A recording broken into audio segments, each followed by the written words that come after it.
watching Piedmont Athletics on YouTube. We'll be back with opening and lineup for this playoff soccer matchup from the WAC after the national anthem.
Good evening, Lions fans, and welcome back to the Walker Athletic Complex in Demorest, Georgia. It is a lovely evening for playoff soccer to grace the pitch as the 6th-seeded Maryville Scots will take on your 3rd-seeded Piedmont Lions. Welcome in, everybody. Eric Evanson with you alongside Simon Johnstone, our cameraman Reed Barnes out there on the balcony. And Simon, playoff soccer is here. So exciting, especially to have the opening round here at the Walker Athletic Complex. Absolutely amazing conclusion to our season that was also hosted here in the Demorest campus at Piedmont University. It was a 3-2 comeback against the number 1 seeded team, Belhaven, and that catapulted us up the rankings and actually gave us a chance to host the first round at home. Exactly right, Simon. Before we get into the rest of everything, let's go ahead and hit the lineups out of the way right now. And before we start tonight's starting lineups, we'd like to take a moment and honor the 2023 All-Conference honorees that are participating in this contest. From Maryville, on the All-CCS first team, Noah Putnam. And on the All-CCS second team, Hyatt McDonald and Craig McElrath. And as well as Michael Manfred. And for Piedmont, on the All-CCS first team, Colin Vogel, and taking home the 2023 CCS Rookie of the Year and an All-CCS First Conference team nomination and selection, Davis Knight. Not a surprise here. Absolutely not. The freshman has just been so incredible. Davis Knight still leading the team in points. He obviously capped off the regular season with that credit. He finished with 26 points. Just behind him, of course, CCS first team member alongside him, Colin Vogel. Both of them such weapons up top. And speaking of weapons up top, this Piedmont Lions team is so strong on the attack, finishing the season with 48 total goals. But the concern for me, Eric, is going to be whether or not they can lock it down on the defensive end. The defense at times has been a little shaky, where there's been a miscommunication between goalkeeper Bobby Wood and a couple of his defensive teammates. But really, for me, I think the defense is going to show up for Piedmont tonight. But really, what it's going to come down to is the fouls. We know how aggressive this Piedmont Lions defense can be, and sometimes that aggression has proved rather costly. So if they're able to play very disciplined ball, if they're able to make these smart decisions on the defensive ends, and of course it's playoff time, when those mistakes get put out there, those mistakes are highlighted and magnified. You're absolutely right. That aggressive back line is a group of four we see a very common amount, as we'll talk about the starting lineups in a second. One player I want to note, super quick, making his way back onto the pitch is Nathan Jacome. He sat out our season finale against Belhaven as he had to serve a one-game suspension for getting himself a red card. So, of course, he's happy to be back, but he is the epitome of that back line aggression. So it'll be interesting what kind of mentality he comes in with, and I think just knowing him as a person, we'll see pretty early what kind of tone he and the rest of the back line line of that Lions defense will set.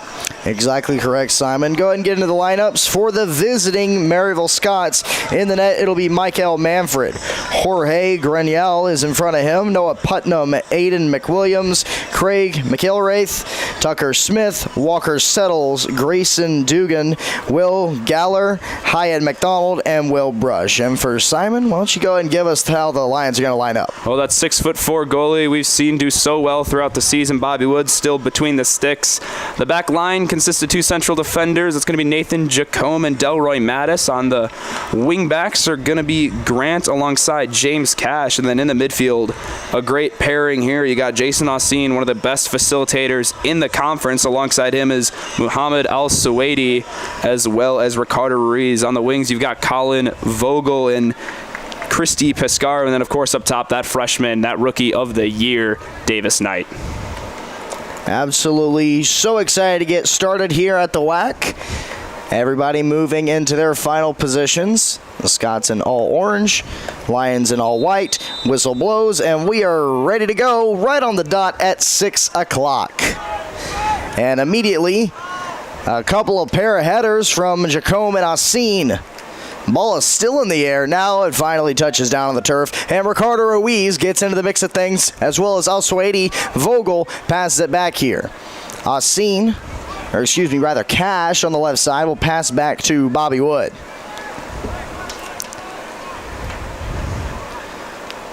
Cash down the left side. Over the head bike kick there by Maryville. That was Tucker Smith, and foul there. It'll go Piedmont's way. Lining up for that is Cash. He'll get it over to Grant. Grant using a lot of speed here. Over to Pescaro. Pescaro back to Grant. Good work there. And another whistle. I believe that was an offsides call. It will be. And something just came back to mind here, and we talked about this before we went on the air. This Lions squad has so much speed, Simon. Oh, you are 100% correct. I mean, the benefit of having Andre Grant and Delroy Mattis alongside Nathan Jacome, 3 of the quickest players on the team on the defensive end, is that, they can overextend and then recover with a blink of an eye. And then that secondary benefit as well is, as you saw just recently, Andre Grant can work with Christy Pescaro up that left side wing and basically swap roles for a little bit, let Andre Grant step ahead of him and try and be a little aggressive in the forefront. And as Delroy Mattis himself is so quick, he actually scored the game-winning goal to help them hurdle their way over Belhaven. So not only is he a formidable defender, but a threat on the offensive side as well. Such a thriller versus Belhaven, being down 2-0 at halftime, then scoring 3 unanswered and what can only be just described as dominance in the second half. What kind of momentum swings that way if you're a team like Piedmont rolling into the playoffs in this position? Well, it's absolutely huge because, like you said, not only did they score 3 unanswered, but it was against the #1 team in the CCS. So you finish the first 45 minutes and you're upset as we're going to see a foul call against Colin Vogel. Bit of a push in the back there, going to stop play. And, you go into the first 45, you're down 2-0 against a team that has given up, as me and Matt Kudrowski on air talked about, only 9 goals thus far in that season. So they were just Fort Knox type of defense. And then, head coach Jimmy Stevens started to look towards using his pace a little bit more, tried to play a little bit more direct towards the goal, and a lucky penalty followed by a great tap in by Puckett eventually tied the game. And with just a minute left, you had Delroy Mattis fly up the middle by a service from Colin Vogel and tapped that one in. And just all of that, you could see the camaraderie, the chemistry start to connect a little bit more. It seemed like they're starting to play for each other, not just as individuals. So I think there's just a lot of positive energy going through the men in white right now. There's always momentum when playoffs come, and it's been said time and time again, in every sport under the sun, it's not always the best team who wins. It is the hottest team at the right time. And that win certainly supercharges any squad. Here's Mattis in the midfield, and whistle there, and oh no, we have player down. Can't exactly see who it is on the right side. It might be Ricardo Ruiz. And I believe that is who is down on the pitch right now. Didn't see what happened. It was something in the backfield while the ball was in the defensive territory of the Lions. Vogel immediately called attention to it and pleaded with the official to stop time.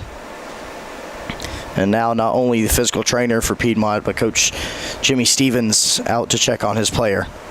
And you just never want to see something like this. Definitely heartbreaking so early in the match, just a few minutes into kickoff here. And we know he's a tough guy. We know he'll get checked out by some of the best ATs in the CCS, so hopefully he'll be able to make a return, but it's not looking good as it's definitely a right lower leg injury there. And this early into the matchup, you don't want to turn to the bench this early, but this depth has been tested before where people have had to take just a seat on the bench, whether it be to a red card or a yellow card scare. But also, there was that time in the season, that weird time where everyone was kind of dinged up, had a couple nicks, and just overall was sick. But the depth of this Piedmont bench was so well tested, and they were able to weather the storm and earn this third seed.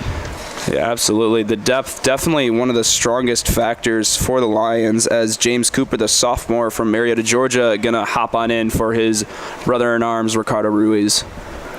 Vogel taking control of this one. A little bit of a slip-up. Tried something fancy with the footwork. Now he's trying to blitz past the defense, but he'll run into the big man in the middle for them. That's Noah Putnam.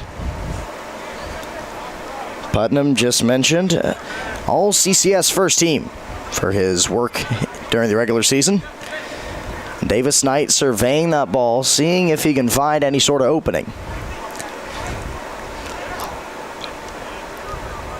Knight still up front. A scene was on that one. Looked like along with Cooper.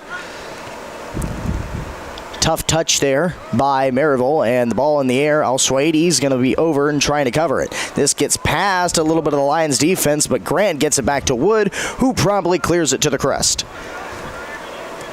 Cooper watched that one, and now right past the Lions defense. The Lions swarming the box now. Jacome able to get a touch on it, but it looks like it's going to roll out and be a corner kick.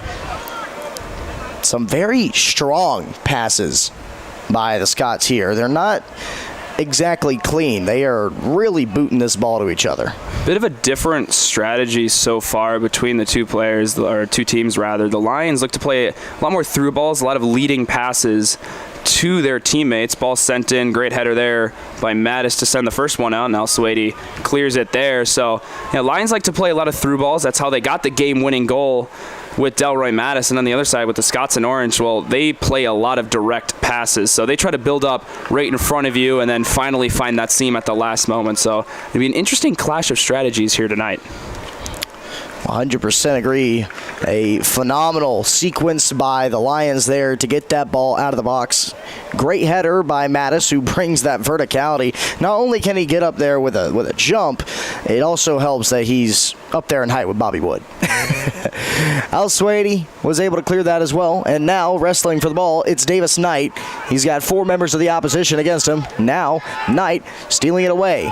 Davis cutting it up the middle. Tries to get it to Vogel. Vogel unable to get a touch on it, and it will fall back into possession of Maryville. Here's Al-Swady on the left side. Lions trying to manufacture an offensive push here. That's going to bounce out. Cash was on that one. Should be a throw-in for Piedmont. One of the things the Lions did so good in their last matchup against the Belhaven Blazers was they started to play through each other. And what I mean by that is they utilized the midfield right now with Al-Swady, Yassine, and James Cooper. Is they're just able to switch the point of attack. That's was something they did so well because it kept the Blazers on their toes. So I'm hoping they start to cut back a little bit more and lick to the middle, as Jacome almost got his first shot on goal there. Davis Knight going to try and bring it down. No dice, as I believe that's going to roll out for a corner. Jacome is always in the middle of things. We've seen it so many times where if there's anything remotely close to a set piece or throw in that's in the box, Jacome is going to come up, and here the Lions have their first corner of the day and a golden opportunity to score. Jacome raising the hands, calling for it on the back end. It's directed towards him. Jacome unable to get a touch on that one. It'll roll out. It'll be a throw-in. Scene trots over to grab it, to secure it. It's going to be Cooper, though, who's going to throw it in.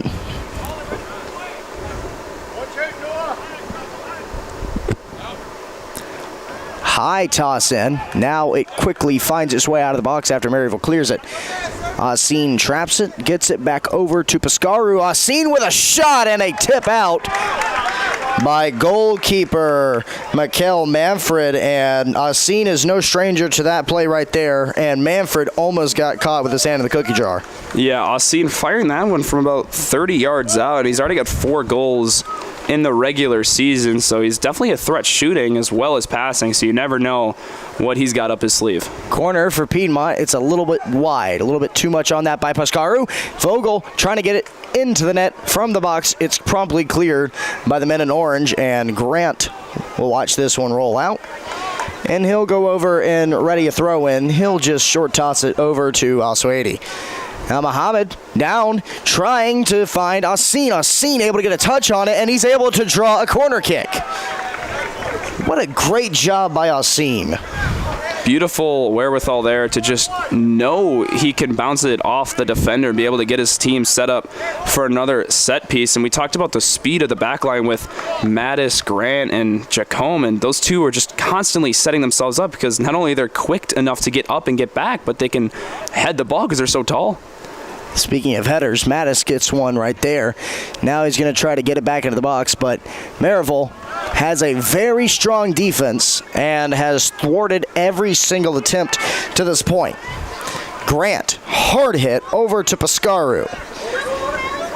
Piscaru slowing down the tempo a little bit here, gets to James Cooper. Cooper back over to Al-Suwaidi. Up the midfield, Muhammad finding a shooting lane, trying to find Mattis. Mattis almost leapt in the air for a header, but was wise enough to stay down, and Will Brush gets a header on it. It will be another corner kick, the third in the past 5 minutes for the Lions, and this is an execution of a game plan if I've ever seen it. Absolutely, and this is something to keep an eye on for the Maryville Scots. All 11 men inside of the 18. There's absolutely no threat of a counterattack for the Lions to worry about, so they can be super aggressive and send a couple more men inside that box. Piscaru, excellent hook inside towards the net, forced goalkeeper Manfred to come out. And speaking of coming out, this ball finds its way out of the box. Grant in the midfield shoots it back inside. A good header by Maryville, and down on the ground's Mattis. No whistle there by the referee. They'll let him play through. Delroy gets touch on that one. Over to Nathan Jacome, and now the Scots trying to blitz through. Good touch by Al-Suwaidi to at least try to slow the momentum. Now the Lions are going to have to utilize that speed. James Cash trying to stop it a little bit here. Bobby Wood ready to go should his services needed. It'll roll out, and it'll be a throw-in for Maryville. Great job by the Lions midfield to recover there and give the defense some time. Yeah, and even though those Scots didn't have anyone outside of the 18 box to start making their way up the field, they definitely came out with some breakneck pace. So Lions going to have to make sure that they don't fully overextend. But so far, I love the aggressiveness in terms of how many men are coming forward for the Lions. Grant and a member of the Scots got a little confused there. Both of them, it seemed like, put a spin on that ball and had no idea where it went off to, but it did go out. Piscaru watches that one, tightrope the line. Header by Will Galler. Al-Suwaidi trying to find Vogel. Vogel's going to have to turn on the Jets. From deep to the right corner, he tries to get inside to Piscaru. Vogel once again takes a shot, and a save by Manfred. And a prompt clear by Maryville. Excellent job by Vogel to even turn on that one. Flung the hips towards the left side just to get a strong, accurate shot in. But Mikael Manfred on his toes and ready for anything that came his way in that scenario. Yeah, beautiful turn there by Vogel. I like the early aggressiveness. Excellent job by Jacome. Flew in. It was going to be a one-on-one with Wood. He was ready for it, but Nathan Jacome out of nowhere makes the stop. There's a handball by Delroy Mattis. Seemed to pause and freeze the back line of the Lions defense, and Scott said thank you very much for the advantage. Nearly turned it into their first goal. That was Hyatt McDonald flying down the pitch in orange. It will be a it'll be a throw-in now. It's a good throw-in, and Mattis looks like he wore one off the forehead there. Clears it, and another one. Mattis is using his head, and I mean that literally. He has had multiple headers for clears in this game already. Colin Vogel cutting it up near the middle, takes a shot from outside the box. It'll go wide of the right post. Past Manfred, it'll be a goal kick. And Manfred, someone who's not shy of confidence between the sticks coming into this matchup with 80 saves and, of course, those CCS all-conference honors as well for his regular season work. But with the Lions testing him early, I want to see if, it might just get him a little bit in his head and just see what kind of decisions Manfred has to make, because the fact that the Lions are firing from this far outside this early showcases a lot of confidence for the Lions.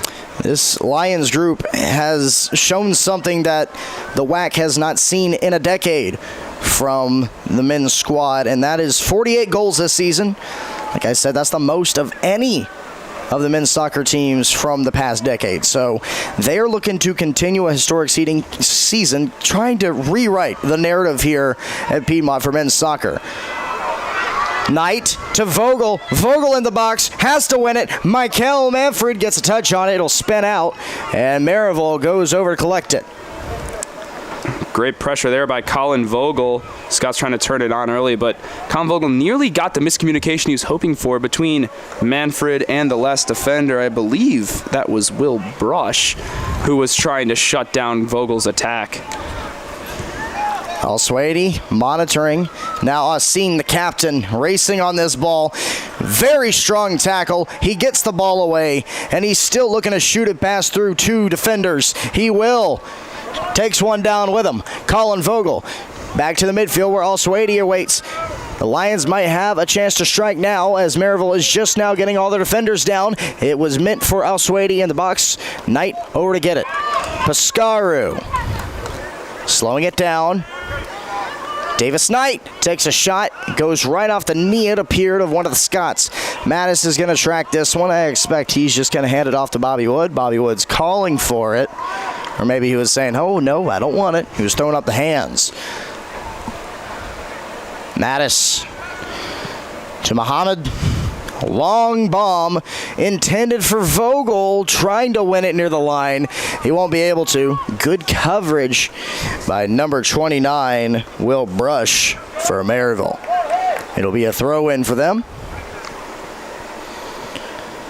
These two squads, a storied history, and not in Piedmont's favor. 5-9 here at Piedmont versus the Scots. 9-26-1 overall. Yeah, history not on their side, of course, as we talked about earlier. Scots got the better of them with a, let's find it here, 4-3 victory for the Scots at home in Maryville. So Lions trying to right the ship in terms of the series record. But the Lions thus far have done really everything you can ask for as the home favorites. They've maintained possession a lot more than the Scots as Vogel gets chopped down on the right sideline.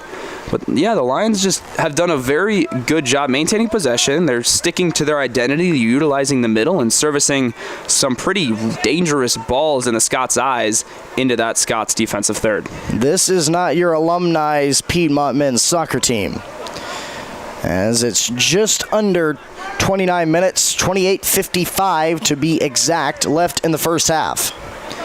Of course, playoff rules. There are no draws. There must be a winner. They will go to full overtime, and if that clock expires, then they will go to a shootout.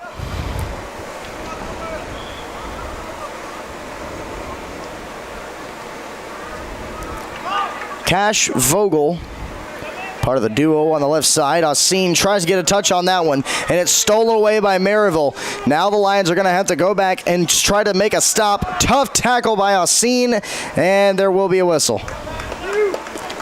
And the physicality, something we've talked about, just their defensive identity. Scott's eager to try and get the play going, but unfortunately just a little too far ahead of the point of the foul. But so far I like the Lions' intensity on the defensive end. They haven't really done anything too dangerous here to put them at a deficit with a set-up play, but I think it's a good tackle by Asin. It helps his team recover a little bit, and with the height in that back line with the combination of Jacome, Mattis, and Grant, it's a good chance to win a header in the defensive third. McElwraith tried to put a hook on that one and get it towards the left side of the box. Maybe a little bit ill-fated as Grant skies one now.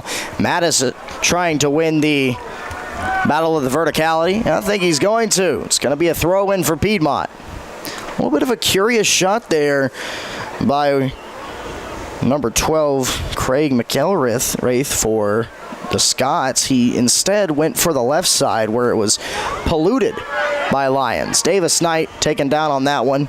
He'll have to reset the drive. Oseen trying to cut his way out the middle. That was intended for Vogel. Vogel a little bit too deep to collect that pass, though. Cooper. Grant tried to get a touch on that one. Now it gets past him. Mattis, very collected, staying in his position, slowly making his way through. Now the Scots trying to cut their way through, and a near miss. Bobby Wood laid out in full to block that one, put it all on the line there. It wasn't going to be a goal, but he was better safe than sorry. A good attack by the Scots, and they break through, kind of chip away that kind of wall that the Lions have been putting up. Craig McElrath, the one firing the shot eventually for the Scots, and great recover by Nathan Jacome to just cut off so much of the angle towards the goal to basically give him a paper-thin margin to try and even get it into the back of the net. And Bobby Wood said, well, I'll cover the rest of that. Thank you very much. So a little bit too wide for the Scots. We spoke to Coach Jimmy Stevens after the first set of wins of the year, asked him what was the difference between this year's team and years previous. He said bigger, faster, stronger. And the speed is really playing for the Lions right now. Scott's calling for a handball. It was very close between the two players, kind of bounced off each other, but no handball is seen by the official. Good officiating. Mattis got a very tough touch on that one, but unable to break it through. Now it's cleared.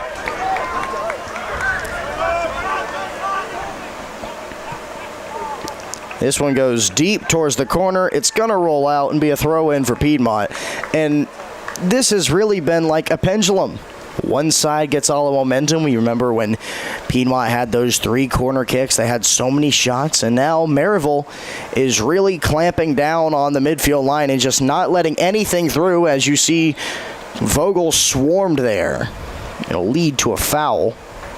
Yeah, you're absolutely right, Eric. It's definitely been a good amount of shifts in momentum just between the two teams thus far, and in essentially 20 minutes of action. And that's a credit to both teams doing a great job on the offensive end, building up their attack. They're not really forcing anything where they give possession quickly back to their opponent. So both teams generating a really good and dangerous attack, which forces the other team to be on the backside as Oseen fakes one, and unfortunately just a little too short for Pescaru to get on it.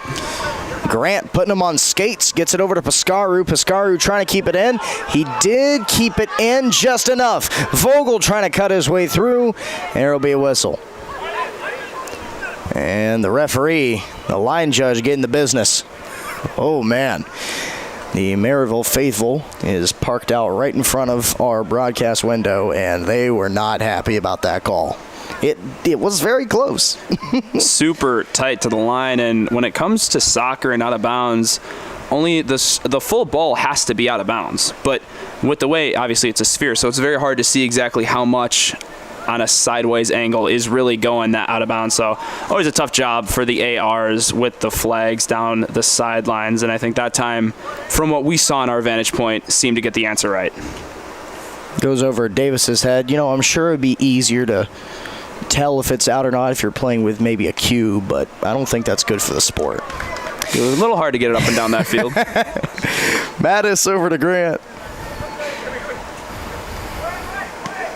Grant will get it back to Oseen. Now Jacome. Jacome over to Cash. Cash now trying to burst his way up. He's going to try to find Davis Knight, who's able to trap it. Knight has to get it back in towards his man in the middle. That's Pescaru, and Muhammad Al-Suwaidi coming in trying to get a shot off is Cooper. And Maryville, a lot of deflections, trying to get this ball out, and the Lions charging through. Both men down, no call. Tough tackle by James Cash. It'll roll out and be a throw-in for Maryville. Beautiful physicality there by the Lions, not giving possession away too easily. And speaking of physicality, Davis Knight is holding his own against guys well above 6 inches taller than him in that back line for the Scots. And he's winning a good amount of these one-on-one battles. That time, a good layoff to James Cooper. Cooper just got blocked up front. And I think that's going to be one of their better ways to score goals just because of how well connected the defensive backline looks for the Scots, is to actually look for a negative pass onto someone coming in and being able to fire a shot from a little bit further out. The Scots have shown that they are not afraid to pass. Obviously, passing is one of the most integral parts of the sport, but one thing that the Lions do so well is that they have so much ball control. So when someone gets the pass, they're able to handle it. Example of Knight and Vogel. They're able to use footwork, they're able to be fancy, and they're able to use their speed to maybe break out of any opposition that they're in. So it works on both ends, and that's kind of the offense that the Lions have run with all year. Nico Eberhardt comes into the game. He's in for James Cash. Danny Castro comes in for James Cooper. Hard flop on the ground there. Heard that one.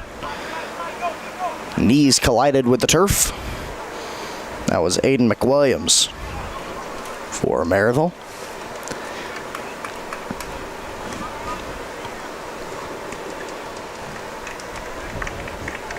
The Scots lining up for a throw-in. That was a pass almost with the shoulder. Danny Castro getting it to Vogel. Vogel deep into the right side is going to have to make an immaculate cross. No, he's going to try to go all the way through the box. A shot on goal collected by Michael Manfred.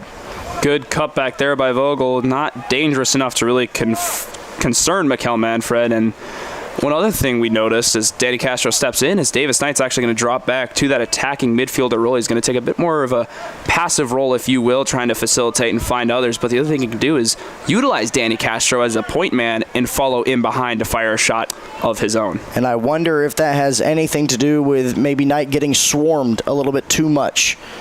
He gives him a little bit more freedom back there and gives an opportunity for someone to feed him rather than the other way around. Flag goes up deep into the corner beyond that light pole. Looks as though it'll be a throw-in for the Scots. And I believe it's going to be. He's really backing up for this one. So prepare for a long bomb.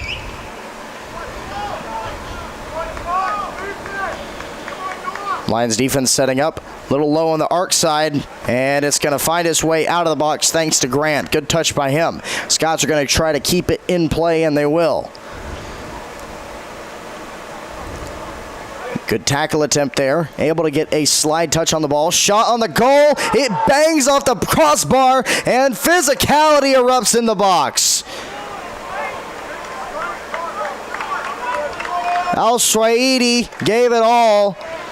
He went down on the turf. He's holding that lower back. He appears to be okay, and the Lions just got bailed out. Oh, my goodness. Jorge Graniel, the one firing the shot for the Scots, and my goodness, does he have some power behind that leg. Just rose just a bit too high, got onto the underside of that crossbar, but I don't believe it had enough spin downwards to cross the goal line at all. So no goal given. AR has to keep an eye out whether or not it breaks the plane. As a physical tackle from behind is going to deck Delroy Mattis to the ground and change possession here for the Lions.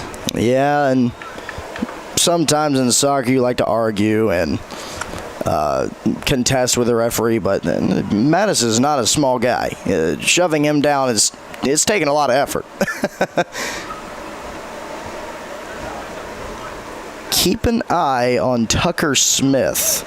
I believe that's Tucker Smith, as he's number 15. That's number 26, maybe Hyatt McDonald. Hyatt McDonald, keep an eye on him on the front half. There was some jawing coming from him when he was leaving the box of Piedmont. A vocal individual, but he can back it up statistically. He is coming into this matchup as the points leader. Points are determined by how many goals and assists you accumulate during the games you're playing. Is good flick on there.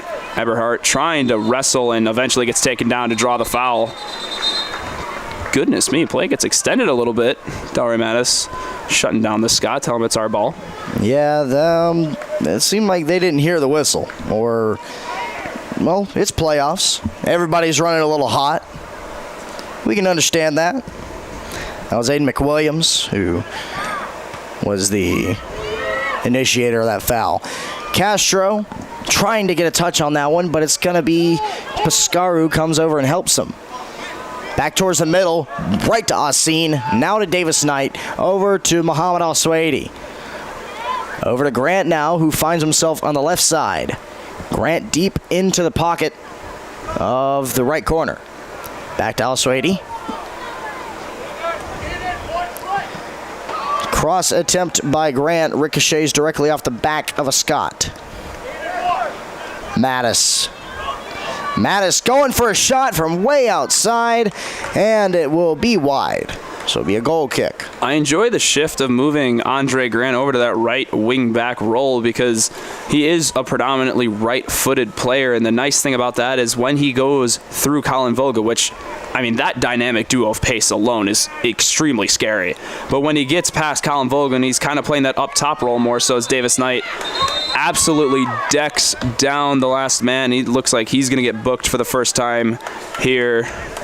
He dropped Will Galler there inside of the 18-yard box. You talked about aggressiveness earlier, Eric, and not sure exactly about the decision to go that hard into Galler. Knight is a freshman. And not to say that Knight doesn't have the IQ of soccer players, because he has backed it up all season long, but being thrown at his first CCS tournament, he is one of the star players. He wants to make a difference. He wants to etch his name in Piedmont history. And to note, he's been getting jostled by those four men in orange in the back line, so I'm sure emotions running a little bit high there for Davis Knight, but he's someone that can definitely reel in the aggressiveness when necessary, so I'm not too concerned about the threat of getting sent off here. But something for the rest of the Lions to definitely look out for. And for the Scots as well. Both squads have not been shy to go for this ball. Gets past Asin. Mattis deep into the left corner. Able to steal it away. Good job by Grant. Excuse me, not Mattis, Grant. Vogel able to get a touch on it. Over to Al-Swaidi. A diving header like a battering ram by Will Brush.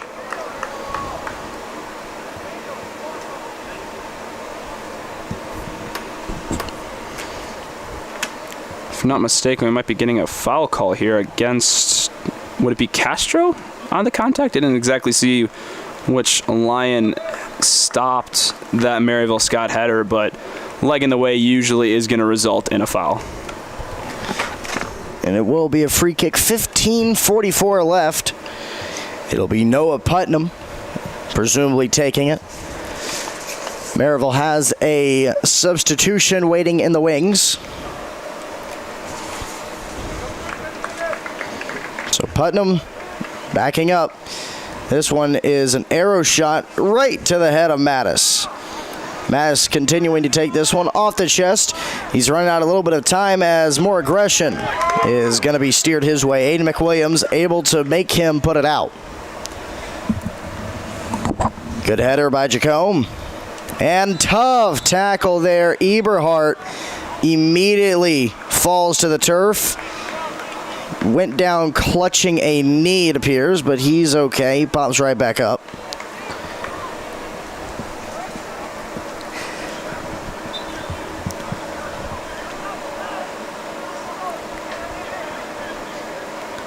Bobby Wood.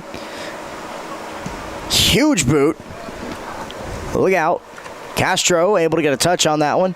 Got to find the ball, though. Got to reorient himself after that. believe another foul called here. This one on Piedmont, maybe Castro again, was that? I believe he put his hands in a downwards motion. Not sure if he's just telling him to, relax a little bit. I understand the severity of this matchup, but, we're all here to play fun, play fair, and so maybe Castro is just a little too jumpy, a little too aggressive towards one of the defensive Scots, but not too sure about the whistle blow there. So second time Castro has maybe been in the middle of something that we haven't been able to see from our vantage point. This one rolls off the back half of a head from the Scots and right into possession of Bobby Wood. Bobby Wood skies this one over to Pescaru. Pescaru gets a touch on it and over to Castro. And Christy Pescaru trying to get it through a defender. This will go over to Eberhardt. Eberhardt trying to put a stop to that one. It'll roll out and it will be a throw-in for Piedmont. There's a win. Need one of those. Let's see if the Lions can start this offensive machine once more. And here comes a substitution, I should say. It appears to be Brady Puckett. So he's going to come in for Pescaru, and Puckett, you will usually see him where he's on the front of the line. That's where he's going to go now, as Castro is going to move to a wing. But he's going to be up there with Vogel now, with Knight also in the attacking midfield position. It seems like Coach Stevens wants a goal here. Yeah, and Puckett, one of the three men to bag a goal against Belhaven, so he's coming in with a little bit of momentum just individually, as miscommunication initially almost transpired a breakaway, but Al-Suwaidi, great recovery there to fire it back to Bobby Wood and just nullify that exchange. Off the shoulder, it appeared, of Vogel. Looks like this is going to roll out, and it'll be a throw-in for Maryville.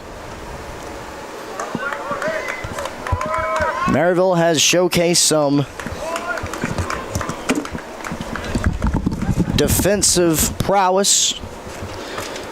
They held Belhaven to a tie, whom Piedmont was able to beat. And Al-Suwaidi takes a really tough shot as Maryville tries to drive into the box. Good slide there by the Lions. That was Davis Knight.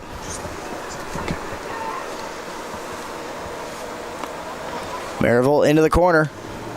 Right on the line, Jacome gets it up in the air, enough for Bobby Wood to handle it.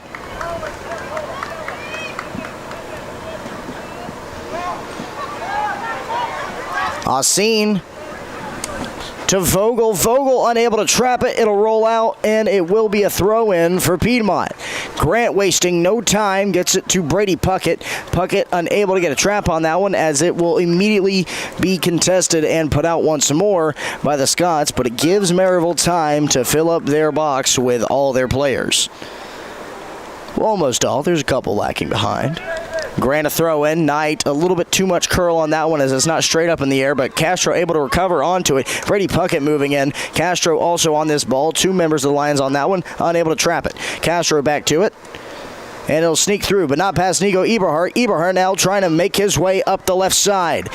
Good job by Castro to try to stay on it, but it will be put out momentarily, at least, by the Scots. Arid pass. Castro trying to find a way into the box where Puckett and Vogel await. Castro near the line. It'll get stolen away once more. Scots back over and back out, as they will take their time and give their front men an opportunity to move up to where they can start this passing game once more. And this is something that I don't know if it's a credit to the Maryville defense or more so a detriment to the Piedmont offense thus far, and it looks like the Lions wingers specifically are finding themselves in a lot of negative situations in terms of numbers, where, as we just saw, Danny Castro was in a 1v2, and they still try to take on those orange players. So I'm curious to see if there needs to be a little bit more connectivity in the passing game, or just one of those moments where those wingers can break through and actually split both of those defenders. Piedmont just trying to wear down this defense. Puckett and Vogel a little mixed up there, and Puckett down on the play. Seems to be okay, though.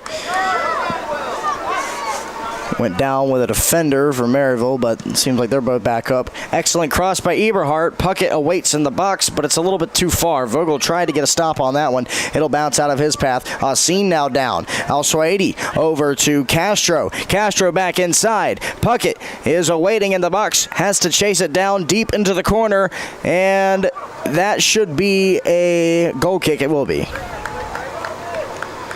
No Oscar going to be handed out for the Scott, at least initially was my belief. A little slow to get up, may have been falling a little awkwardly on that shoulder. Yeah. As the contact itself didn't look too bad. Might have been the fall that did him in. Hopefully he's all right. I believe that's Noah Putman for Maryville.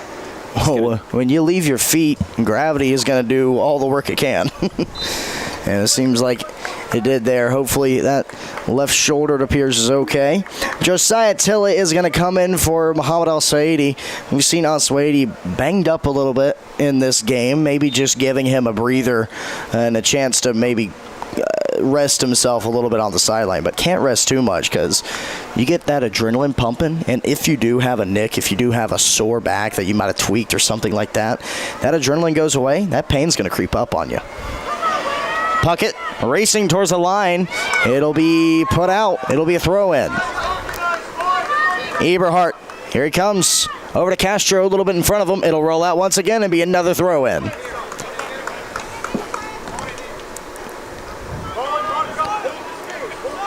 Mattis coming in now. All the Scots are moving in to fill up the box. Throw in, this is aimed for Jacome.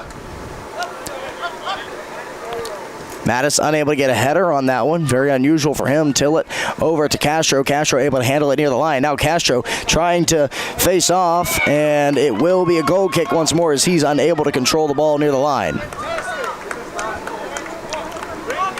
Lions trying to do a good job at connecting between each other, but it just seems to be missing that last link up if possible to really break into this Maryville back line. But they are building to something really strong, and I think the biggest takeaway so far in this first half is the defense. I mean, it's felt like most of this first half has been played on the defensive end of the Maryville Scots, and that's because when the Lions are forced to defend, they do so efficiently and clear it out so quickly that the Scots can't regenerate another attack. And something we've also talked about throughout the season is the Lions like to convert a diagonal attack. They like to go diagonal and they like to cross. So when they try to load up these opportunities on the wing side of things, they are getting a lot of coverage.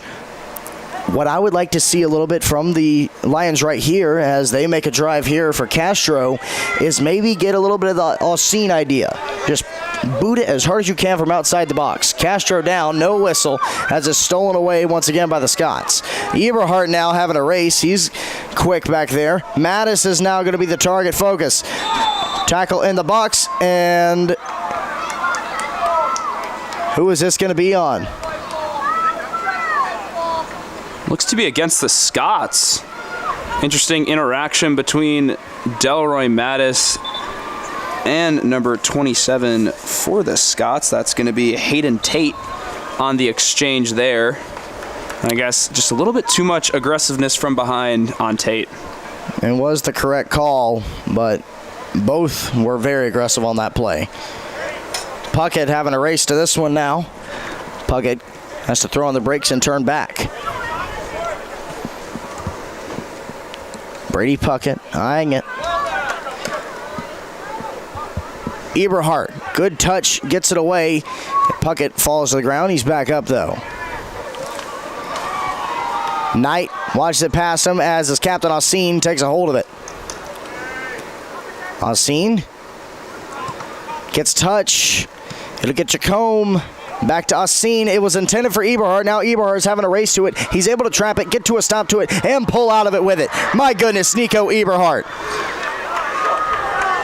Castro stays up tall. It'll be a throw-in for the Scots.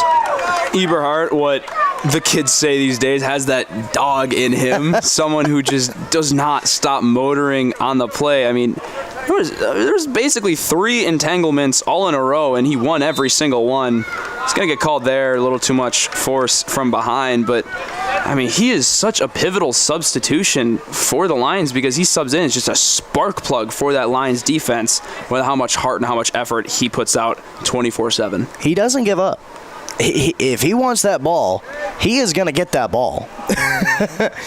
Or he's going to get a foul trying. Good cross by Maryville.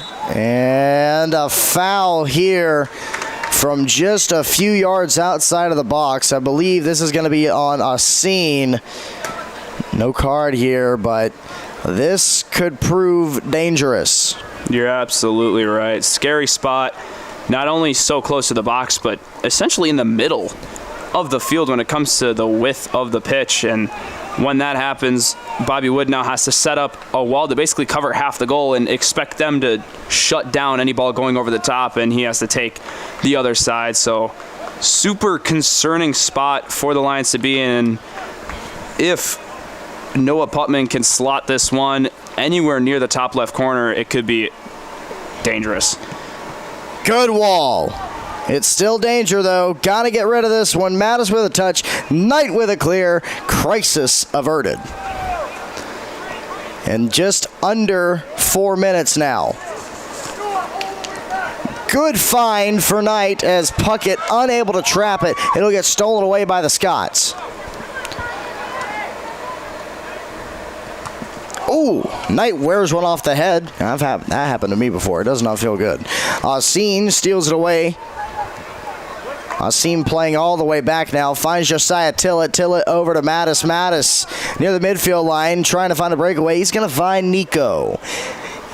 Nico, a little bit of a trick work there. Ooh. I think they're going to let him play through. There might have been a shade of a foul there. A little bit too heavy of a cross. It'll be a throw-in. Time's going to get called here.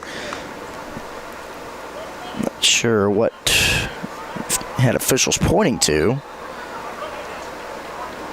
Talking to Davis Knight about something.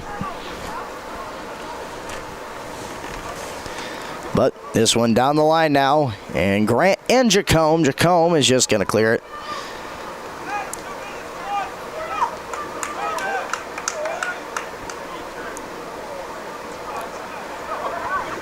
Throw in by Maryville. Jacome lets it get past him. Now Mattis gets a sideways touch on that one. Davis Knight trying to throw the boot up to try to get a touch. Now Davis gets past him. Knight throws up the hand saying, wasn't me. And it will still be a foul. And as we get to the crunch time of this first half, the whistles getting blown an exorbitant amount more than what has been for the first 40 minutes, as I believe we're inside 5 at this point. So a lot slower conclusion to the first half than I think we were all expecting.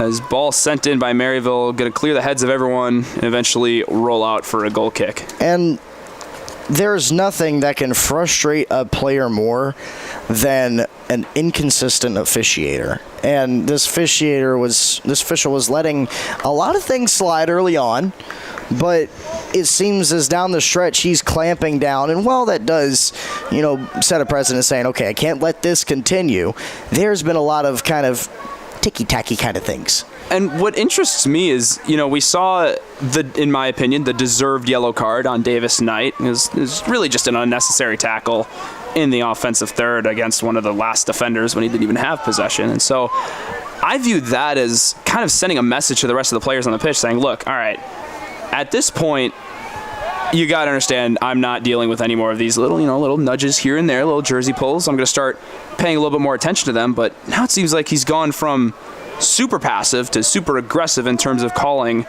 fouls. Excellent tackle by Josiah Tillett, but unable to complete it. But luckily, the ball that leaks through will be absolutely nowhere near the goal. So it will be a goal kick for Bobby Wood. And as we continue to wind down, just 19 seconds left, it appears that we're going to finish this 0-0, barring anything silly happening here.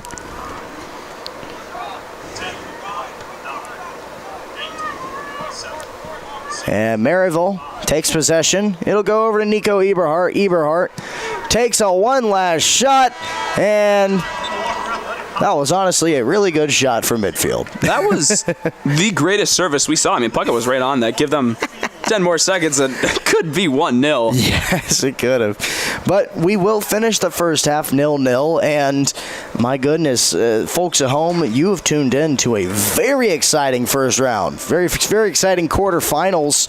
Both squads, a little bit of fireworks on each side and very even through 45. We've seen dangerous shots from both. Colin Vogel ripped 2 very threatening shots inside of the box of the 18 in that first half, and then the other side, Jorge Graniel from nearly 20 yards out almost barred down and put the Scots up 1-0. That one just a little too short of the goal line.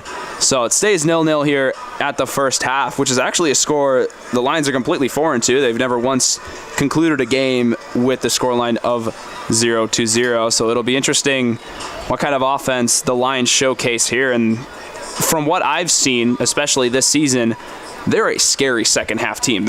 Jimmy Stevens, the head coach of the Lions, does a fantastic job taking what he sees in from that first half, makes really smart adjustments, and the next thing you know, it's a whole new formation. New players are moving up, playing on offense, and usually they're bagging 1 or 2 goals in that second half. Both squads, between them, 9 draws. There will be no draw tonight. There must be a winner, and by my gut, I think there will be a winner decided in the next 45. We'll step away for halftime. Eric Evans and Simon Johnstone with you for Piedmont Athletics on YouTube.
Welcome back to Piedmont Athletics on YouTube. Eric Evanson, Simon Johnstone, our cameraman Reed Barnes out there on the balcony with you.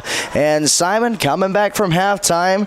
Not a lot to dissect, but we know that this is going to be a battle to the end. Yeah, you're absolutely right, Eric. It was a very positive half for both teams, albeit 0-0 in terms of the scoreline, but both the Lions and the Scots produced some seriously quality offensive attacks. We saw a beautiful shot to note for the Scots, and that was by, oh my goodness, I'm losing the name, Jorge Graniel. That was fired against the crossbar, nearly opened up the score line. And then on the other side, Colin Vogel rifled off 2 shots, and the one that we thought was of the most quality was Jacob Ossine's, which is in the super early going of that first half. So both the Lions and the Scots have done a great job through the first 45 to just really kickstart their offenses. Yes, they have. Lions will start with Castro, Grant, Ossine, Vogel, and Knight on the front end. Looks as though Pescaru's up there as well. There's a shot attempt towards the box. Is that Devin Parker, it looks like? No, that's Castro. Apologies. Could not get an eye on the number out there. But it will be Castro up front. Al-Suwaidi back here. He's in the midfield now as the Lions set up for their first corner of the second half. It's a little bit of a long one. Jacome reaches up, but the one who matters reaching up is Michael Manfred. He wraps his hands around it. It will be his ball. Also starting the second half is Nico Eberhardt, and he earned that start in the second half. He was on fire, and oh my goodness. Don't see him go that far too often. Al-Suwaidi down. It will be a foul. One thing I'm curious about is, I know we're early into the second half, but I'm a man of speculation. I'm curious when Jimmy Stevens is going to pull the trigger to move up Mattis to that more attacking role. We know he likes to be up there a good amount, and usually him paired with Vogel is a scary duo to look at on the defensive end. So yes, it sacrifices a little bit of defensive integrity for the Lions, but especially when it's the postseason, you kind of have to be the one to shove the chips in the middle and say, look, I'm doing this, you're just going to have to deal with it. And we talked a little bit before in the open. Obviously, Mattis, very imposing figure himself, but we talked about maybe if the Lions want to distract the Scots, utilizing the other big man on the bench, Jonathan Ferdinand. Ferdinand hasn't had the pure offensive year, but what he does provide when he comes onto the pitch is he's big. People are going to look at him. People are going to try to cover him. That gives Colin Vogel or Davis Knight a chance to sneak by the rest of the defense, and if he can get a pass off, that's curtains. Yeah, you're absolutely right. I mean, Jonathan Ferdinand is 6'4". There's no denying the frame alone is something that the Scots have to be concerned about 24/7. He's paired with some speed, not only on himself, but of course if you put Mattis or anyone really alongside Vogel on the wings to help utilize that. And I love, honestly, if you look to him right now, is beautiful half moon by one of the Scots. Gets past 2, slotted back into the 18, going to be shut down by Jacome and eventually cleared by Eberhardt for a short while. Excellent job by the Lions to get rid of that ball. It will roll out, and it looks like it's going to be a throw-in. But great job by Jacome as one of the Scots is down on the ground near the net. He is struggling to stand on his feet. Looks like the right foot's ailing him, and he will fall back down to the turf. The trainer will be called onto the field. It's going to be Aiden McWilliams for the Scots, the man on the ground in orange. Just a sophomore from Newen, Georgia. You hate to see it. He's been really an integral role of that attacking side for the Scots. Hopefully, which you and I basically are deducting as an ankle injury, isn't too severe to be able to make his way back onto the pitch. Yep. We've already seen 2 pretty bad lower leg injuries now. Ricardo Ruiz still has not come back into the game after suffering one very early on in the contest, and now McWilliams, still limping, is going to find a seat on the bench. The Scots trying to penetrate through the Lions defense. Good job to cover that one by Eberhardt as he just shielded it to make sure that nobody was going to touch it. It's going to be a goal kick for Bobby Wood.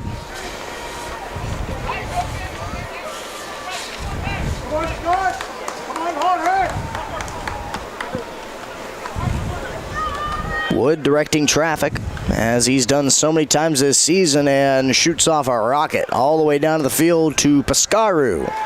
Pescaru over to the captain, Asin. Asin, long pass over, intended for Vogel, intercepted by Maryville.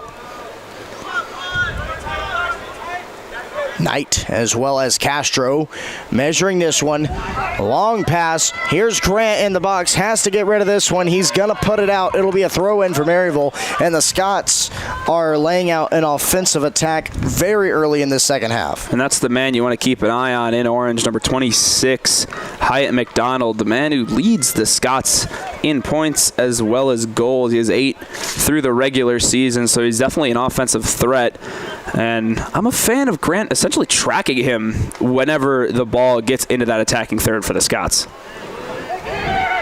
Ball gets out of the box here momentarily. Also 80 giving it a look. And now the Scots putting it right back in, bringing up one of their men from the back half. Eberhardt, a slide, and it will be put out.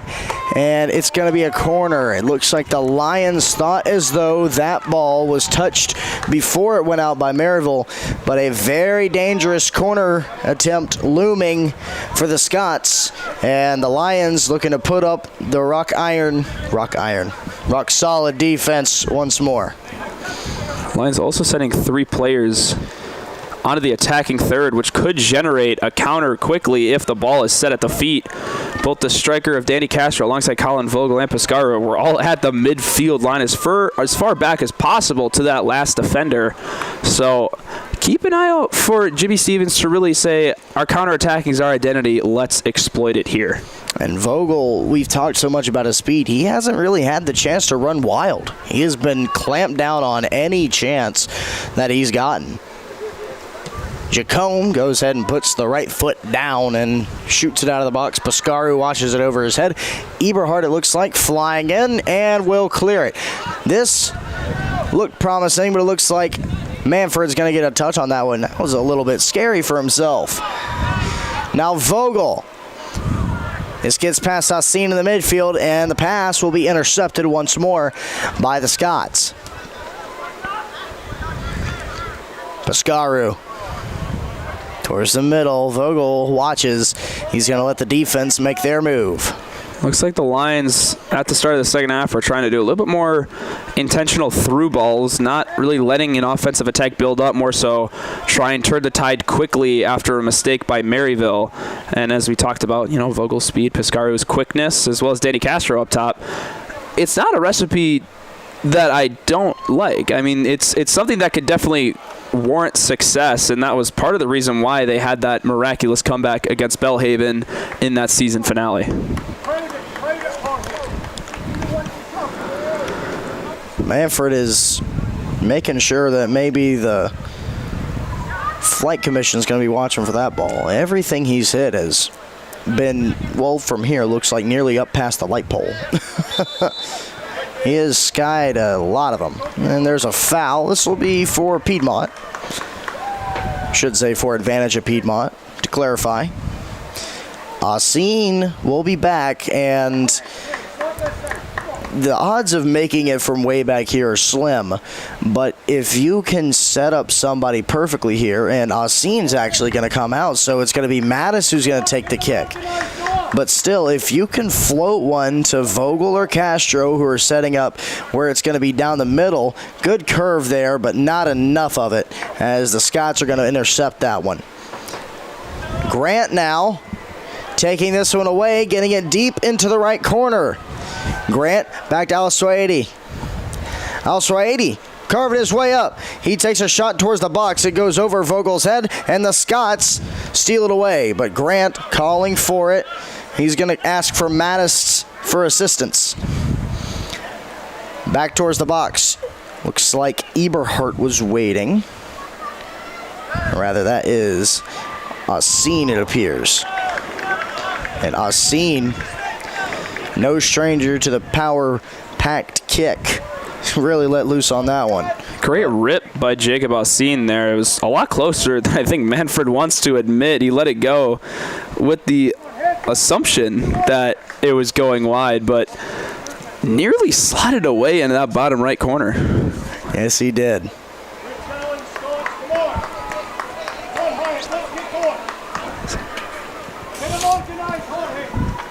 Lions now with a throw-in. Going to find Castro on the right side. Scots take away possession once again. Castro trying to contest this one. Good 50-50. Going to head out of bounds for a Lions throw-in.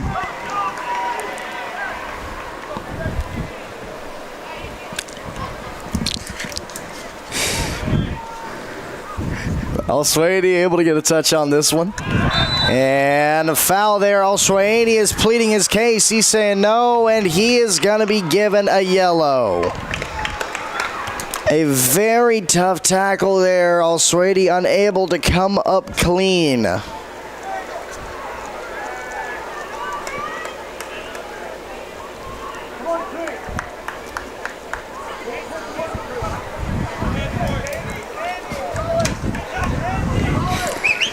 So they will set up for a free kick. It looks like the Lions have a substitution getting warm down on the sideline. And from this far distance, can't exactly tell. But if my memory's serving, it looks like maybe Philip Nowak getting loose down there. My money's on Brady Puckett, but it's quite a distance away to figure out exactly who it is. We'll have a little side chat to see who it might be, as he does make his way to that midway line, I believe, to check in. He's going to have a short chat with Jimmy Stevens beforehand. So a free kick finally getting ready to happen here. There it is. Grant runs up. Didn't know who got the touch on that one, but somebody got a touch, and Davis Knight puts it in the air. And hey now, can't let none of that happen. Putnam, a very blatant shove to Danny Castro. And goodness, that was probably the most blatant foul you will see all evening. And riddle me this, where does it start if you're the head referee? You know, you've pulled the card twice already for the Lions, one on El-Suwaidi, one on Davis Knight. And we just saw two extended arms into the back of Danny Castro. I mean, he wasn't even making a play on the ball. Beautiful service in, by the way.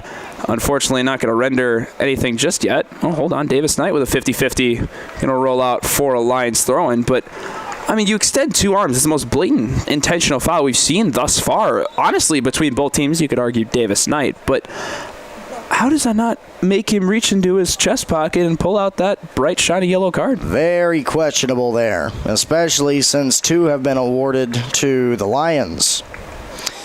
So it will be a substitution. Coming out is Castro. Still can't tell exactly who that is. Throw in goes to Al-Suwaidi. He'll be put out once more. Appears to be Philip Nowak. Gotcha. Darn. Looks like we'll set up for a corner kick here. This could loom ever important, and it's all started by that foul by Noah Putnam. Skaru raises the hand, is a little tall, and flying into the air and making the grab is Manfred.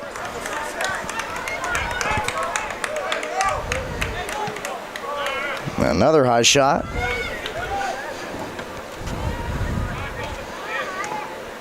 Jacome all the way up in the midfield. Gets touch on that one. Philip Nowak, newly entered into the game, tries to get that free. A little bit of a slip up there by number 17, Walker Settles. This one right towards Manfred, and his defense is going to take it away for him. Looks like Manfred was ready to collect that ball, but his defense saying, "No, let me give it a shot."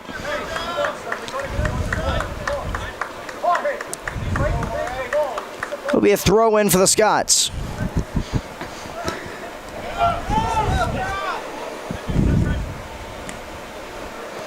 Right on the line and kept in.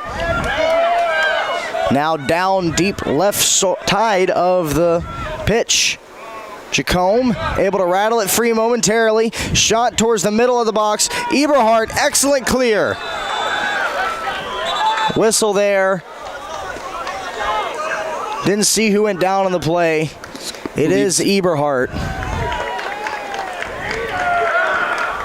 for the first time, man in orange is going to be carded here against the Scots, and definitely warranted. Really aggressive tackle in the box. Tried to win the 50-50. Unfortunately, the leg of Eberhardt got in the way of the two.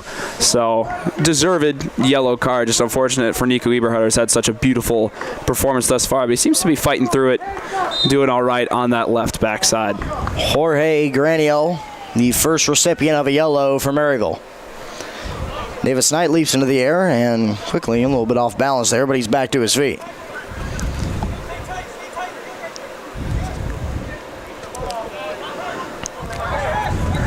Knight tracking that ball. Now that responsibility will fall to Grant, and that one goes right past the guard of Walker Settles.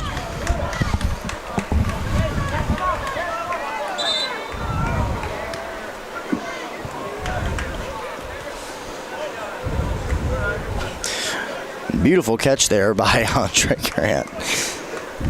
Throw in is going to find Nowak, and Asin able to trap it and steal it away. Asin able to handle a tough tackle. Whistle was before the handball from Jason, and he's wasting no time, and Manfred, who was at the front of the box, was going to collect that one.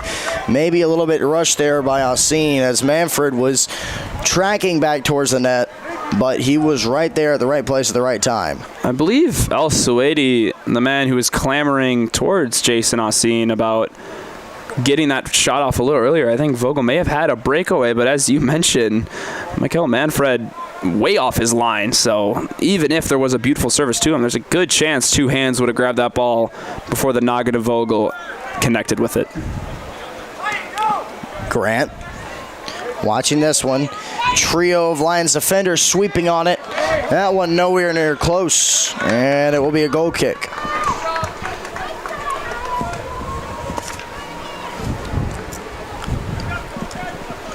"31 minutes left in this contest. In regulation time, I should clarify.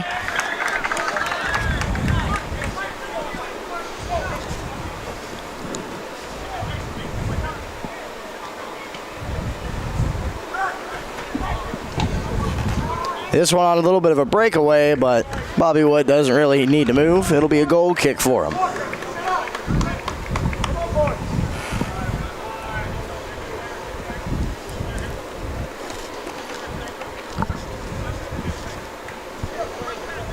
Wood lining up on the line.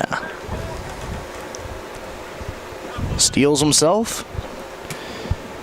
Boot is going to travel across midfield, where Christy Pescaru awaits. Pescaru unable to handle it. Eberhardt will help him. Now this ball will travel into the defensive territory of the Scots. Manfred handles it. Eberhardt flies in, unable to get a touch on it. It skips past him. Now Mattis having to wind up for this one. Jacome also racing on it. Jacome gets it over to Mattis. Mattis trying to keep it in, and he will, miraculously. Eberhardt down the line, also able to get a touch on it. Mattis, tough tackle. It's clean, though. Jacome steals it away, and Mattis down on the ground. This one sneaks through, and Davis Knight excellently clear. Mattis still gripping onto that right calf, it looks like. Nowak getting a touch on it, and so is Al-Swaidi. It'll get cleared, and there will come the stoppage. Mattis writhing in pain over there. And not once did he get up throughout that entire exchange. Brutal. Put his body on the line with that crunching tackle against, I believe that was Jace Burschifel for the Scots, but we know how important of a player Delroy Mattis is to not only the identity of the defensive back line of the Lions, but he can be facilitated into the forefront as well. Super concerning here. Fingers crossed that it's nothing more than just needs a bit of rest before he can hop his way back onto the pitch. Yeah, he went down. He was clutching the calf, and I immediately thought it was a cramp.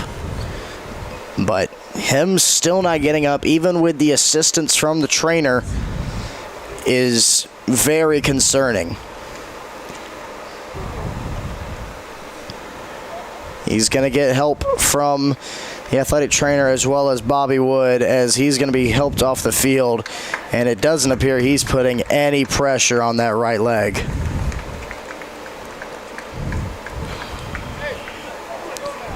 Two perhaps game-changing injuries for the Lions so far, and this one stings a lot more as Mattis cannot even make it back to the home bench.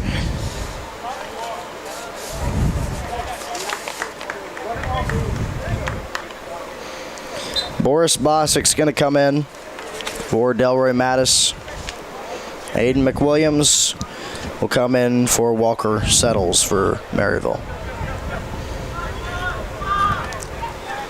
Still a game to be won. Davis Knight near the line, able to steal it away. Gets over to Christy Piscaru, and Vogel on the breakaway. Colin Vogel takes a shot, and it's wide left. Fell to his dominant foot, had the breakaway to basically a one-on-one against Madfred, and just unfortunately a little too much momentum carrying himself to the left side, and it's going to find itself just a little wide there. A very good opportunity for the Lions, unable to capitalize. Grant slips up. Good touch by Jacome to keep it from getting through. Fancy footwork by Grant. Over to Al Suwaidi. Muhammad tries to get over to Vogel. Vogel able to get a touch on it, trying to steal it away. Vogel now trying to block that kick from Manfred.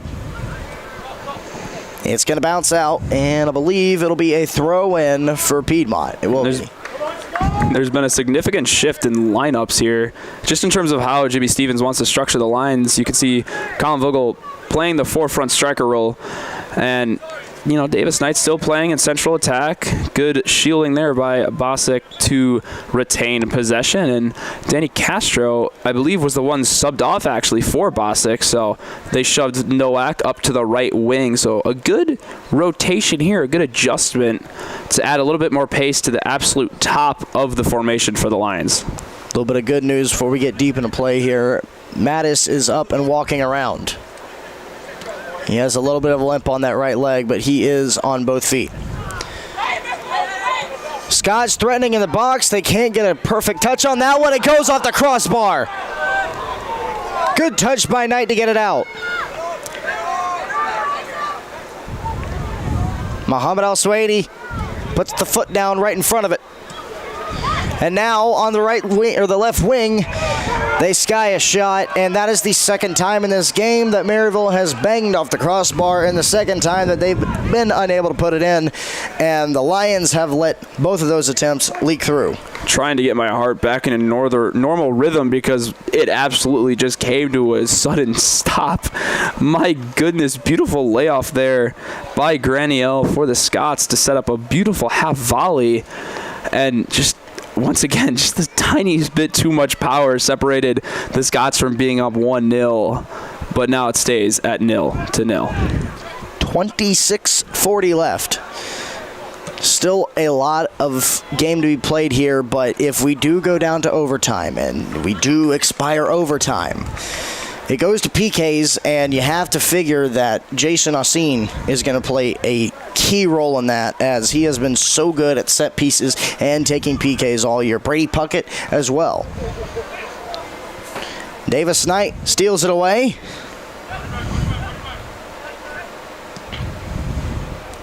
Back to Eberhardt now. Whistle, and I believe this is going to be on Piedmont. Handball seen by the referee. Ball will be placed a yard and a half away from the midfield line.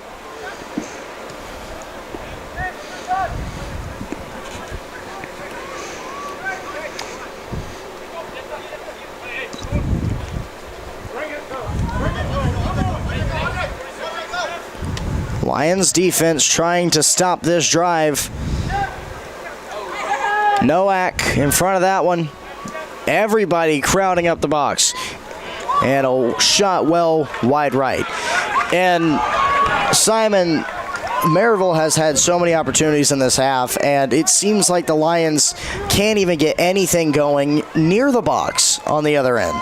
You absolutely read my mind, because I was thinking back to our conversation in the first half, talking about how this game felt a lot like a pendulum, where it was swinging one way, and then, after a couple of great offensive attacks generated by one of the teams, the other team then essentially had their turn. But here in the second 45, it's been all Maryville for the most part. We did get to see a great breakaway by Colin Vogel that unfortunately went a little bit wide. And although the Lions have held extremely well thus far on the defensive end, fingers crossed they can retain possession a little bit longer. They look to build up, because at least in my eyes, the long game, the long balls trying to find, Vogel or Nowak over the top isn't exactly working. A very difficult second half for the Lions. Bosick hits it to the other end, and the Scots are going to play back a little bit here.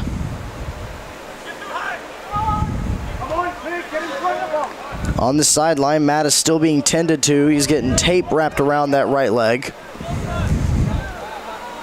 So I would assume he's trying to get back in this game. This one squeaks past a little bit there. Good block there by Grant, and an excellent clear by Eberhardt. Now let's see if the Lions can capitalize. Al-Swaidi trying to hit it deep to Vogel, and a little bit too much on it. Gorgeous 1-2 combination there by Maryville. That was Aiden McWilliams nearly firing off the shot, but as good as that attack was, Andre Grant stood even taller and was just able to get himself between the ball and the goal. So great defensive effort there. Vogel sprinting, and he takes a trip up there. No whistle by the referee. Or checking and see if Vogel's okay. It looked like the ball rolled out, so it will be a throw in for Maryville.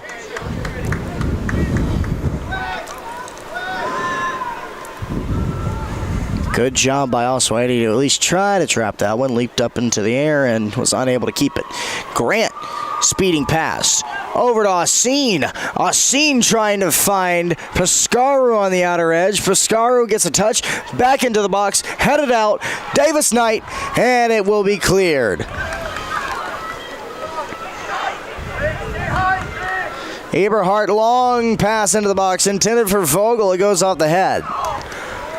Nathan Jacome playing up a lot now, and the Lions had to be careful. The Scots trying to get on a breakaway here. Bosick trying to do the outstretched gloves, and it will find the net. Bobby Wood comes out a little bit too much, and it's 1-0 Scots.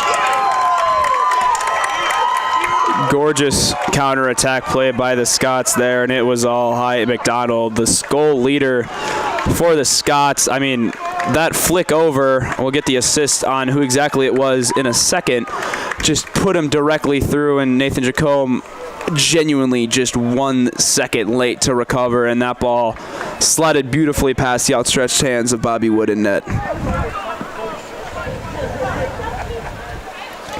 So the Lions are going to have to play from behind now.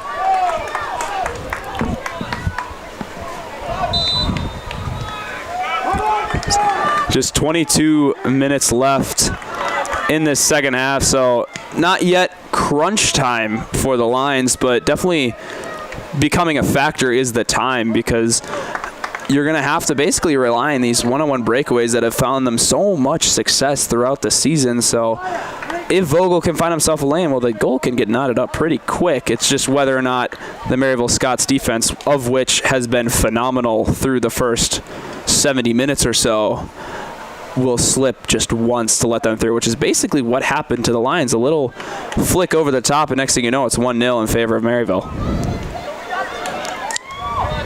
The goal assisted by Tucker Smith, and now Maryville once again looking to put in 2.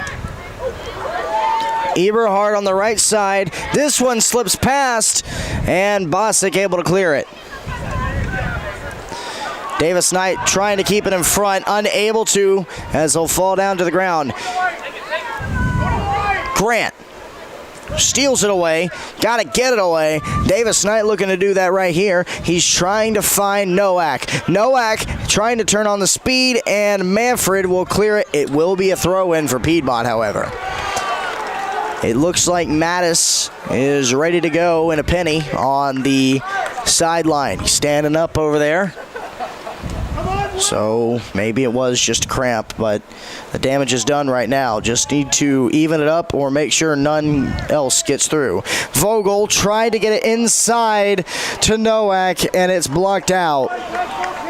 Blocked out into almost a near own goal. What a turn of events that could have transpired had it just been just a few inches further to the right. But Piedmont does get a benefit of a corner kick here. It'll be Pascaru taking it, and this has to be the moment to answer back. Corner kick is low, and it is deflected once more. It'll roll all the way out and be a throw-in for the Lions. No time wasted by Pascaru. He was ready to go. And here comes Mattis. So Mattis will enter. It's worth looking at that right leg. Nowak is going to exit. And Mattis looks like he is going to take the place of Nowak in that attacking position up top.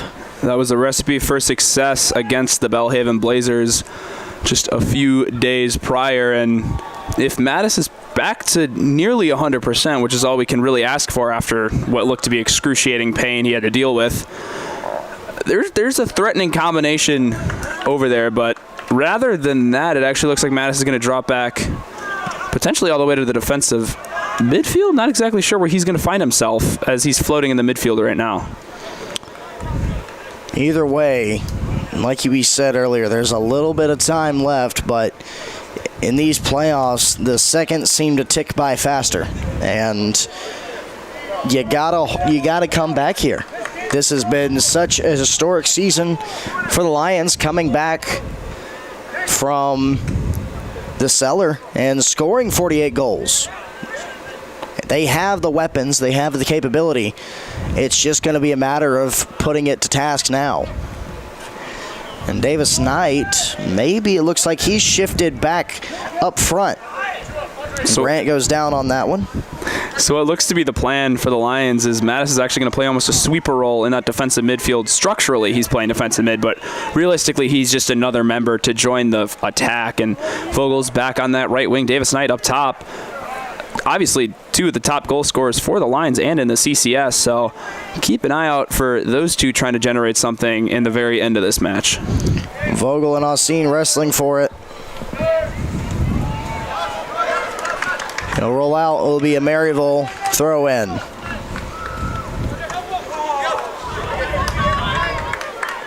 Unable to keep that one in is Hyatt McDonald.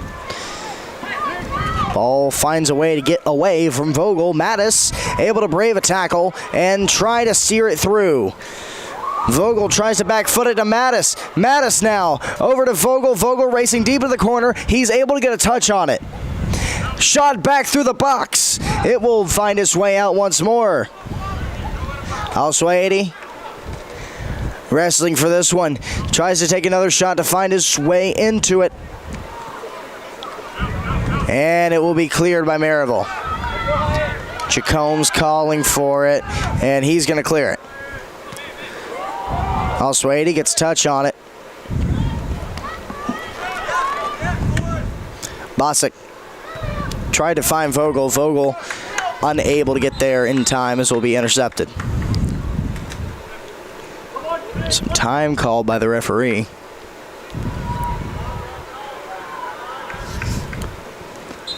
If my lip reading skills are up to par, I believe he's saying no more mouthing. That was directed at Jorge Graniel, the captain for the Scots. May have been a little bit too many words exchanged between himself and the ref, but no card being shown for number 4. Will be a throw-in for Piedmont.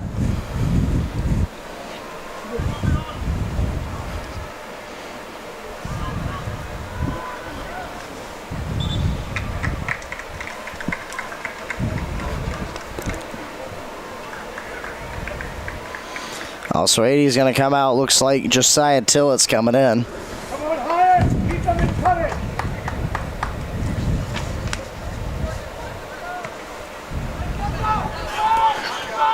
Bosick trying to get up there and get a touch on it. And Asin able to stay up through that one. This will fly all the way out, though, and be a goal kick.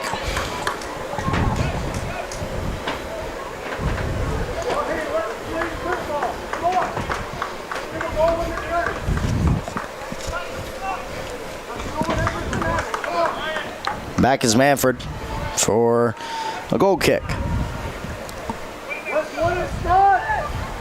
Mattis leaps up into the air. Vogel near the line, trying to keep it in. It'll find its way out. It'll be a throw-in for Piedmont. Grant taking it. He finds Mattis. Mattis plays it off the chest. Back to Grant. Over to Vogel. Vogel able to keep it in momentarily. It will be a throw-in for Piedmont, as it should be. Maryville raising their hands. And then Vogel unable to find Grant on that connection. Tillett staying with this ball, staying all over this ball, and it's going to be flicked back to the defensive line. Bosick lets it past him, and he's going to get it over to Nico. Eberhard, a long pass deep into the corner, unable to find it is Piscaru. Just under 15 minutes left. And Simon, the wind has been taken out of the sails, it seems. Yeah, the momentum just, it's a little stagnant as of right now. I mean, the Lions are trying to build something, and Jimmy Stevens continuously going to his bench, trying to keep both the offense and the defense fresh, but Davis Knight here might be able to beat out, and will not actually beat out Manfred, but just the Lions are close to breaking that defensive line from Maryville, but they're just really one pass away, one service away, and right now I think they're trying to be a little too forceful, because it almost feels like time to them is adding more pressure than what it really is adding. Grant, good job to get a touch on it. So roll pass now. Looks like James Cash trying to find Vogel. Mattis over to Vogel once more. Vogel deep into the corner. He's going to try and run it in. Vogel a shot. It's blocked. Now he's turning tail, trying to find it once more before it rolls out. Got to keep this momentum. Colin Vogel pushing his way in. It'll be sent out. This should be a corner kick. And yes, it will be. Piscaru's going to take it. As the Lions fill up the box, all it takes is one well-placed header.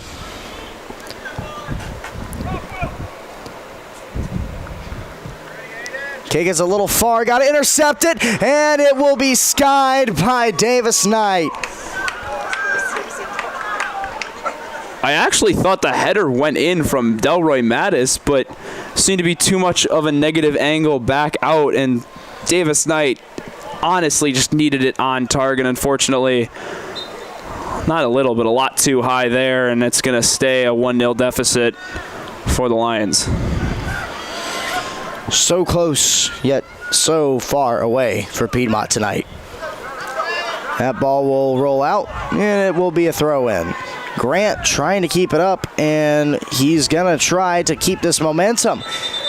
Whistle being blown here. And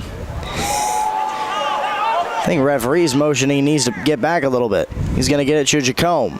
Jacome right down the line trying to find Mattis. Vogel also in the mix. Mattis trying to stay upright. It's going to be a foul on Piedmont.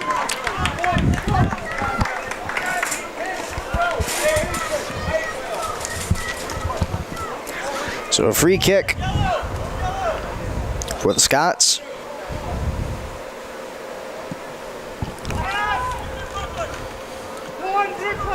Jacome able to put up enough pressure to where that one will go wide.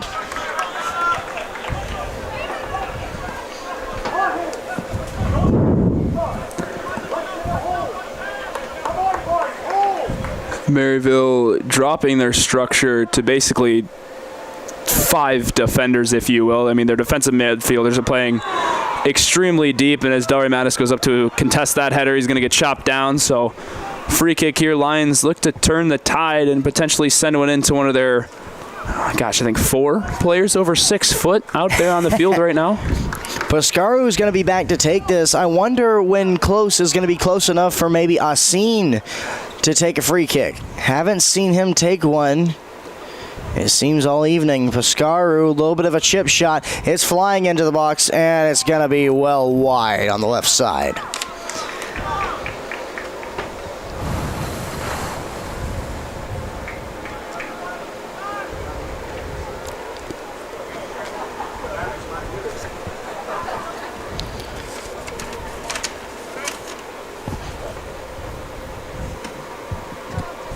Manfred a goal kick. He's going to find the crest before it's interrupted.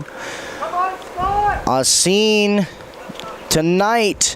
Knight trying to get it through to Pescaru. Pescaru trying to chase this down. He's able to put a touch back onto it and bring it back into the field of play. And on this one, once more, are the Lions. It'll get blocked, and it'll be a corner kick. Phenomenal effort by Pescaru, or excuse me, no, he got the final touch on that one, so it'll be a goal kick. It looked like it ricocheted off of the Scots there, but I guess it ricocheted off of Pescaru. So it'll be a goal kick for Manfred.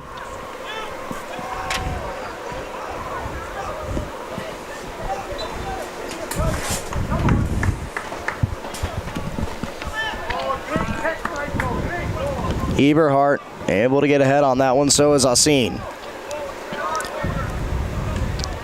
Good block there by Cash.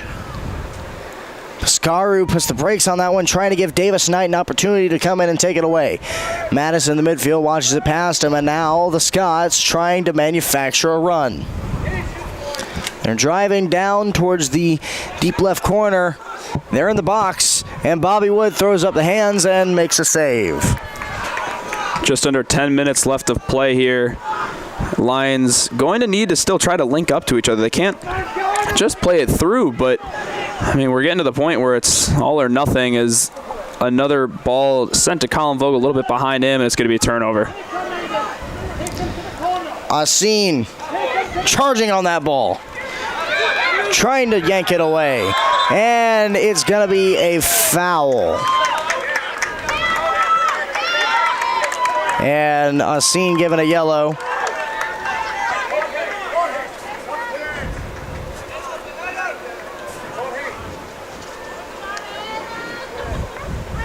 And the Lions are going to line up for a free kick here. Another dangerous spot. Has the possibility of shutting the door of the coffin.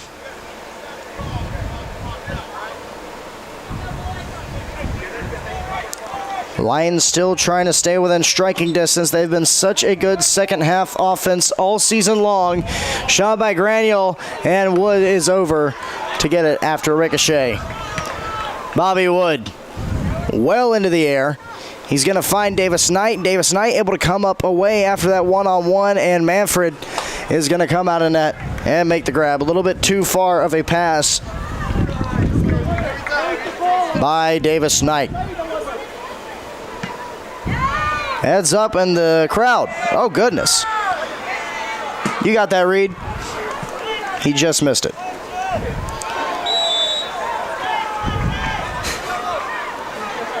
Asin is going to have a free kick here. He's more than a couple yards out, though. Maybe just out of his initial shooting range, but looking to service into 9 other players in white. Asin almost found the top half of the corner. It's saved by Manfred.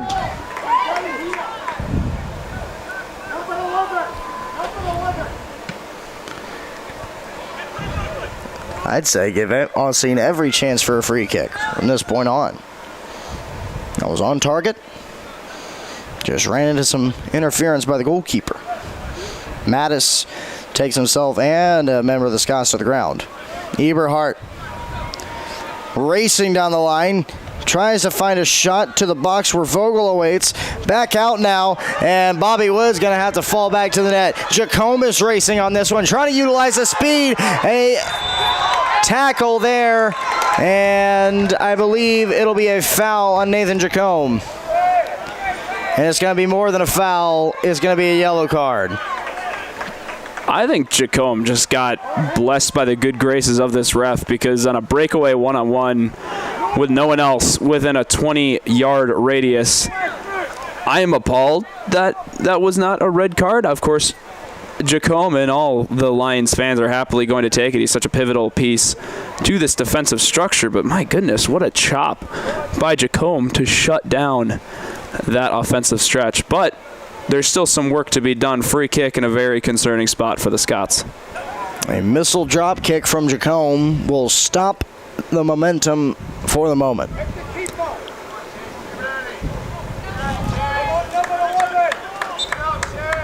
The Scots lining up for one. It's going to stretch right past, and Bobby Wood, unable to block it, is now 2-0 Maryville as they mob in the corner. The goalkeeper has even come all the way out.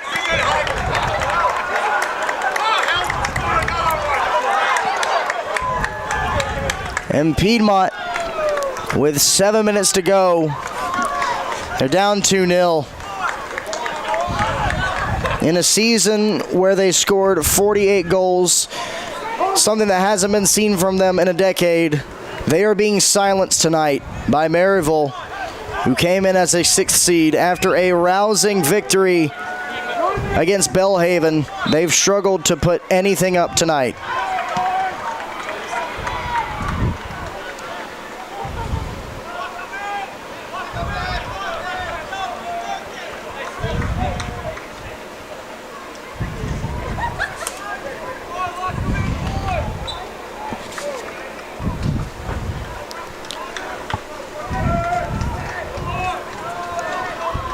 Caleb Platzerero with a goal.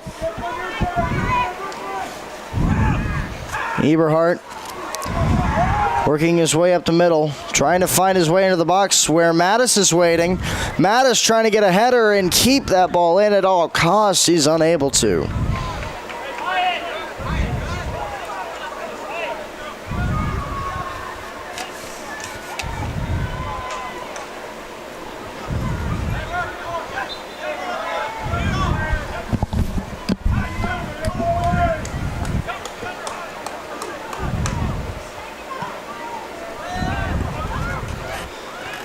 Josiah Tillett lays a header on it, and it'll switch to Mattis. Mattis trying to put it through, I assume, to try to find Davis Knight. Knight nowhere close to that ball. Little too heavy-footed there from Delroy Mattis. The idea was exactly what was necessary to potentially open up the scoring line for the Lions, but just once again, too much power behind the pass, and that's going to result in just a thrown-away opportunity ultimately. A scene from deep, trying to find Davis Knight. Another shot. Manfred unable to hold on to it, and no Lion close to try to capitalize. Manfred was well out of the net during that entire attack, and just then moved all the way back. He is feeling no pressure from this Lions offense.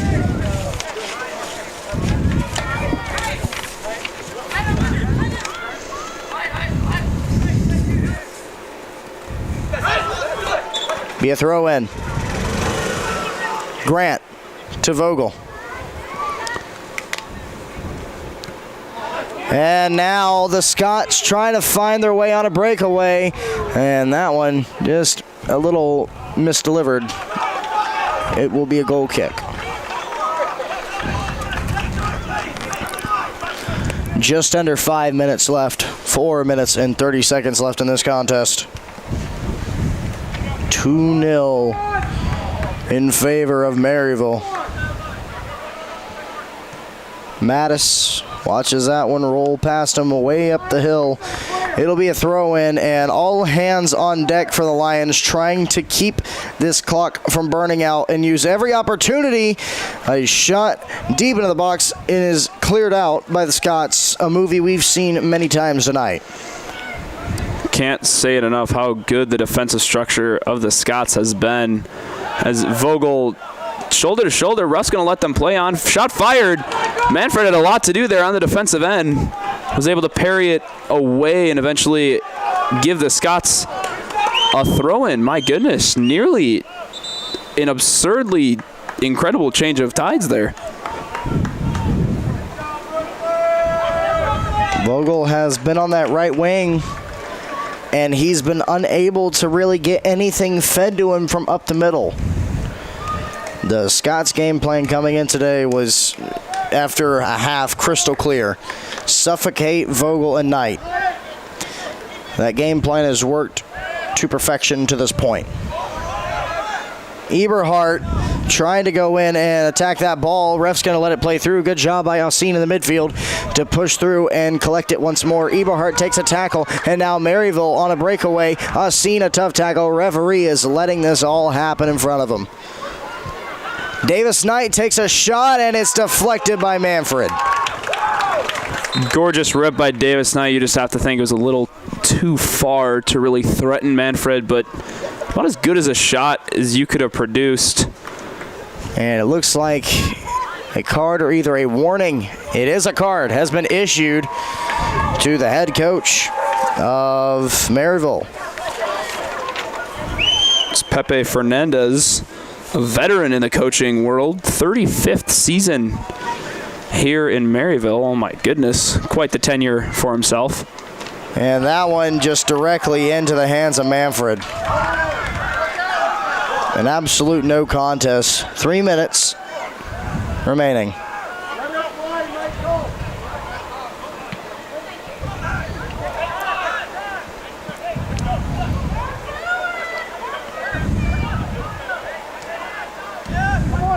Tell it to Eberhardt.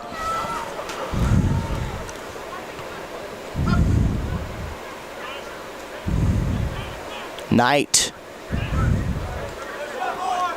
trying to find his way into the box. Jacome trying to get a header on that one. Jacome well out of position.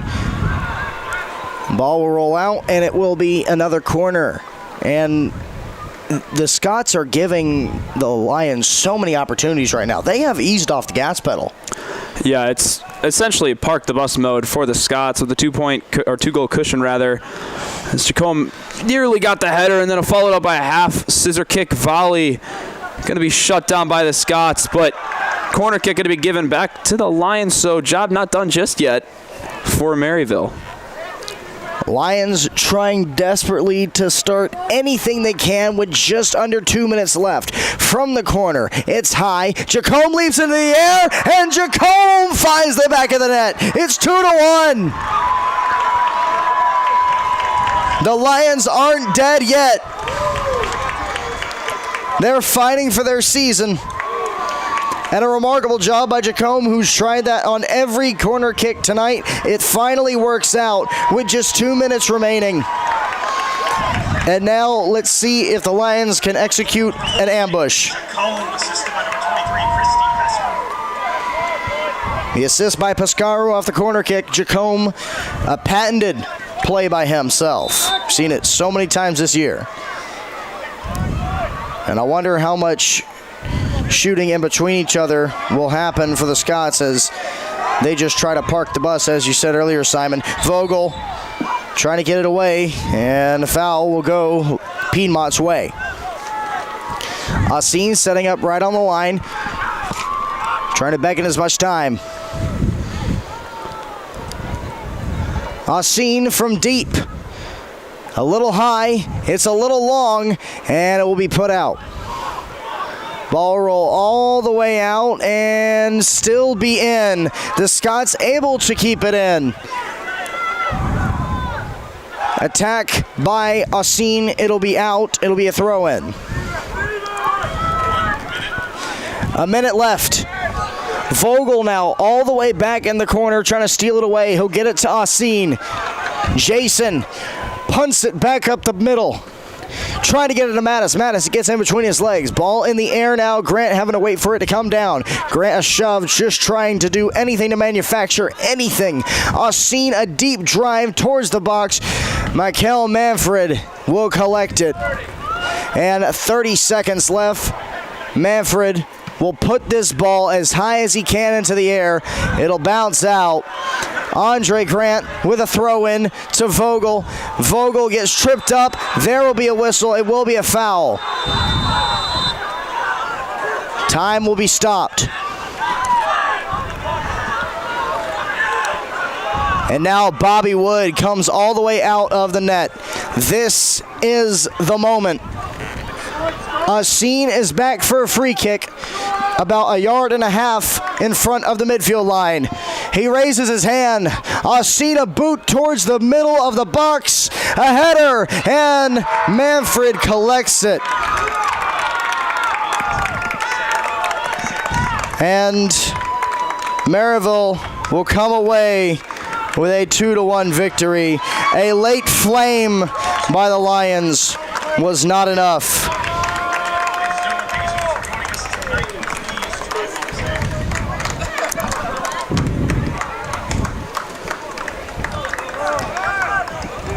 Simon, it was a good match all along.